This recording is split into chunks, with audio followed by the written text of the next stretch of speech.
maliwanag na maliwanag, damang-dama namin.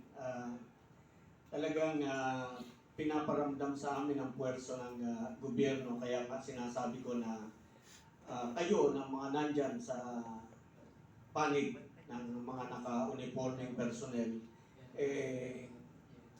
huwag kayo pumayag na magamit kayo para pagkitin ng boses ng lumalaban dahil kayo ang nagpa-violate ng non-partisanship kasi kayo yung lumalabas na partisan, hindi yung mga lumalaban. Kaya dapat po isipin nyo naman kinabukasan ng inyong mga anak. Yung inilalaban namin, kinabukasan ng mga anak ninyo, anak namin, ng mga apo natin. Pagkatapos kayo tong, dahil takot lang kayo, dahil yung iba dyan, kapituko sa pwesto, katulad ng sinabi ko, dapat yung mental state ng Pangulo is a grave national security concern. Dapat yan,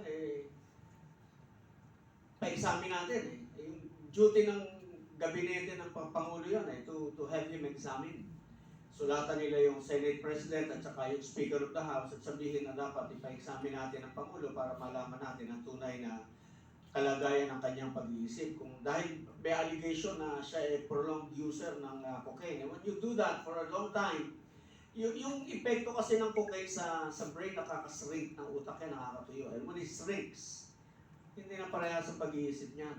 Nag-hallucinate pa yan. So, and in times of emergency, yung crunch time na tinatawag natin, hindi mo maasahang magpuno sa atin yan. So, dapat trabaho ninyo yan. Kayo sa Sandatahang Lakas, kayo sa National Defense, sa DILG, lahat kayo. I think it's incumbent upon you to do your duty under the Constitution. Have him examine. Para magkaalaman tayo, para ma-settle natin itong issue once and for all. Confronting the President himself. Yan yung problema pati yung chain of command Paano kung yun nandun sa chain yung problema? Paano po proteksyonan mo yung government? You're loyal to the government. You're loyal to the government and not to the Constitution, not to the person. Paano kung yung person ang problema natin? Like right now, we are confronted with a situation where the allegations of widespread, big-time plunder is on the President himself. Bakit ayaw ninyong, why don't you ask him to face the music?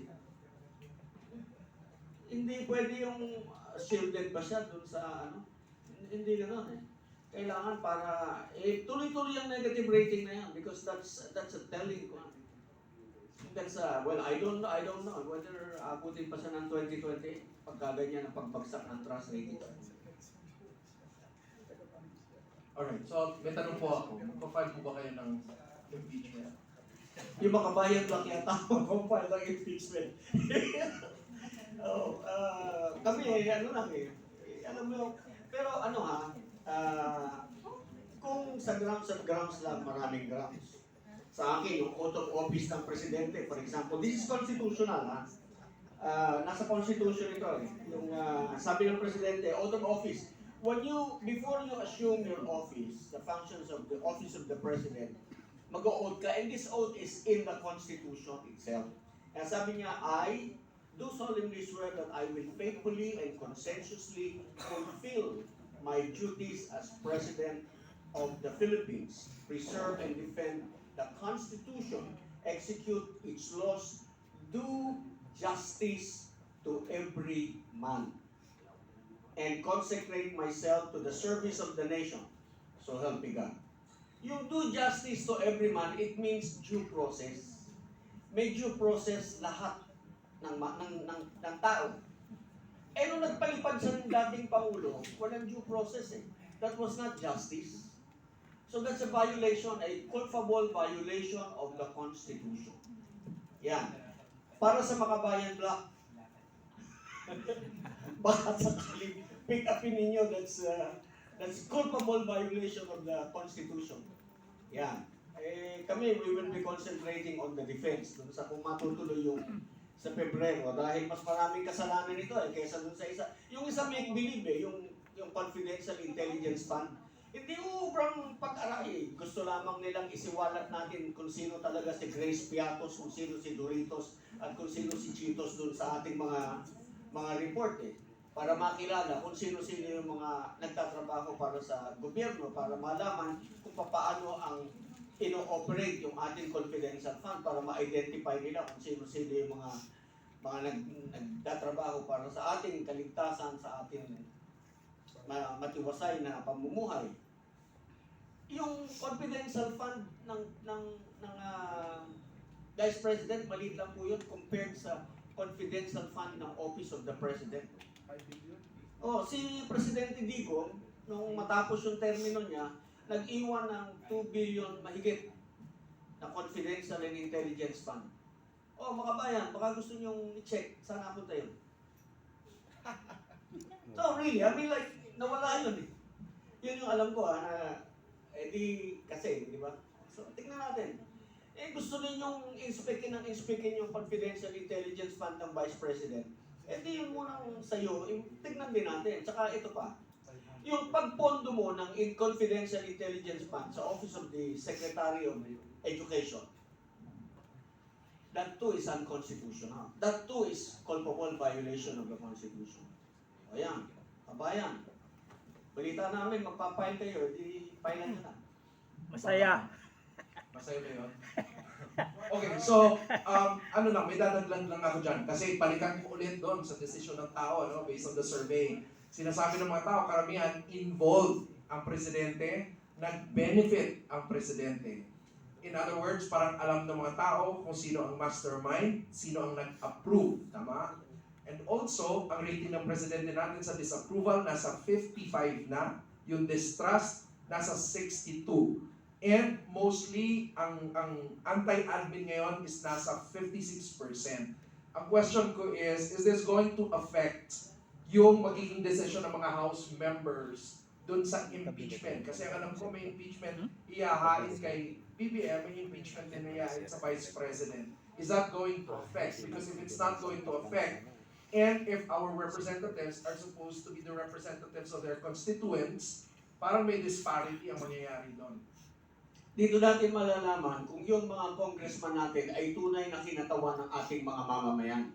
Pag nagkaroon sila ng consultation at isusundin nila ang taong bayan, ang hatol ng taong bayan, at yun ang magiging boto nila sa ating kongreso, well and good. Pero hindi boto nila, kasi kung boto lang nila yan, then they're not being the true representative of the people. So there's the challenge. Bago bumoto yung congressman nyo, dapat alam niyo yung pakinonsulta kayo. Because dapat ang boto nila, boto ng tao. Kasi sinasabi nila na yung boto ng mga congressman na sa impeachment ay boto ng taong bayan. Kung tunay na boto ng taong bayan yan, dapat kinonsulta mo muna ang iyong constituents. Ano ba masasabi niyo doon, Ma'am Malu? May impact yun, no? May impact yun dahil pumupunta na tayo dun sa institutional inquiry into accountability. Again, depende kung ano yung mga charges na ilalatag. Again, depende kung silang dalawa. Matindi yung silang dalawa. Sa tingin ko, yung Committee on Justice mahihilo kung paano gagawin yung role nila kasi sinabi ng Korte Suprema, oy, mag-hearing kayo ha, hindi na pwede yung fast break sa Senado. So magkakaroon ng hearing sa Committee on Justice, imagine mo kung yung dalawang presidente at vice-presidente. On the other hand, kung gusto talaga natin ng accountability at kung gusto natin that we seek changes within constitutional ground, that's the only way we can seek accountability. Yun nga lang, tinitingnan ko saan budget kukuha para bayaran ng mga congressman. Meron daw. Meron na si kita. Kaya yung 2026 budget, medyo tingnan nyo. Hindi, kasi yung unprogram, wala yung revenue pa So sa tingin ko manggagaling sa AIX, sa MAIP, or sa Confidential fund. confidential fund. Yun tingnan ninyo yan 400 billion. Or sa school buildings. Pero ang problema niyan, yung previous kasi hindi pa nababayaran So, naalala niyo yun, yung sinabi na, oy, ilabas nyo na yan, yung sabi nung dalawang congressman, ilabas nyo na yan kasi na-commit na yan. Kailangan ng bayaran, di ba? Yes.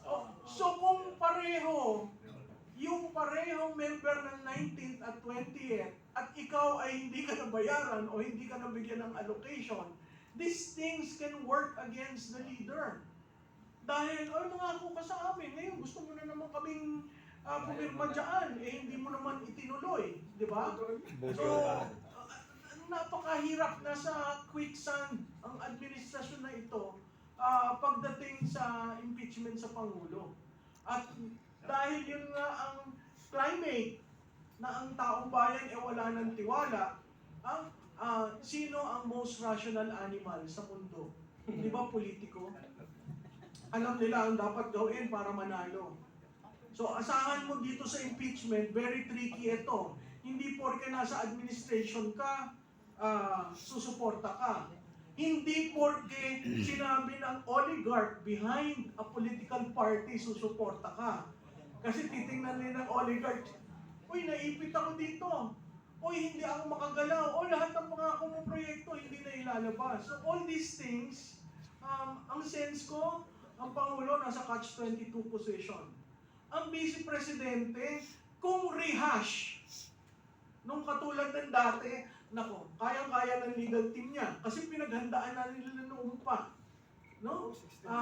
Yan lang pa ulit-ulit na si Piatos, si ganyan. Hindi nila naiintindihan yung joint memorandum on the use of confidential and intelligence fund. Kaya nga sabi ko, palitan nyo yun. Diba? Hanggang hindi yun napapalitan, yun ang governing law.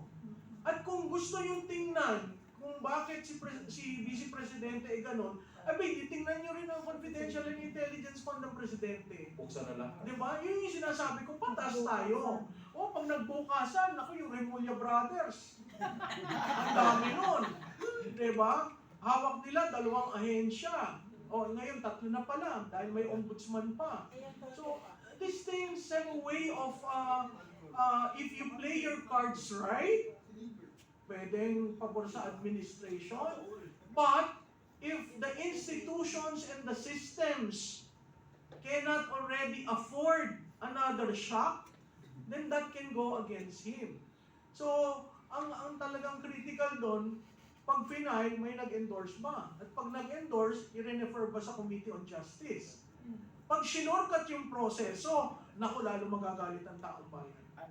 Diba? So, talagang kwan siya, delikado. Samantalang yung Vice Presidente, wala naman yata ako nakikitang bagong charge na sinabi at ang gusto nila, yung ulit. Yung isa, 3 taon. Yung isa, si Vice Presidente, 1 taon. Wala naman siyang flood control projects. Si Presidente, buong bürokrasya. Diba? So, again, kung titingnan natin at siguro kung titingnan mo yung tiwala at approval nilang dalawa, talagang pag pumasok tayo sa impeachment, mas larong ma-erode yun sa Pangulo. Yung 3 years consecutive